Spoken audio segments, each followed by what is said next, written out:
महकमा ट्रांसपोर्ट सिंध ने 25 मार्च 2025 से ऑनलाइन फिटनेस सर्टिफिकेट्स के इजरा और दरख्वास्तों की सहूलत का बाकायदा आगाज कर दिया। सीनियर वजीर शर्जील इनाम मेमन ने आगाह किया कि जदीद सिक्योरिटी फीचर्स के जरिए अब किसी भी गाड़ी की तस्दीक मौके पर मुमकिन होगी। इब्तदाई मरहले में कराची के 2 नए फिटनेस सेंटर में कमर्शियल गाड़ियों की फिजिकल जाँच का अमल शुरू कर दिया। महकमा ट्रांसपोर्ट सिंध ने 25 मार्च 2025 से ऑनलाइन फिटनेस सर्टिफिकेट्स के इजरा और दरख्वास्तों की सहूलत का बाकायदा आगाज कर दिया। सीनियर वजीर शर्जील इनाम मेमन ने आगाह किया कि जदीद सिक्योरिटी फीचर्स के जरिए अब किसी भी गाड़ी की तस्दीक मौके पर मुमकिन होगी।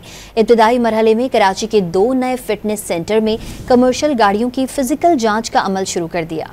महकमा ट्रांसपोर्ट सिंध ने 25 मार्च 2025 से ऑनलाइन फिटनेस सर्टिफिकेट्स के इजरा और दरख्वास्तों की सहूलत का बाकायदा आगाज कर दिया।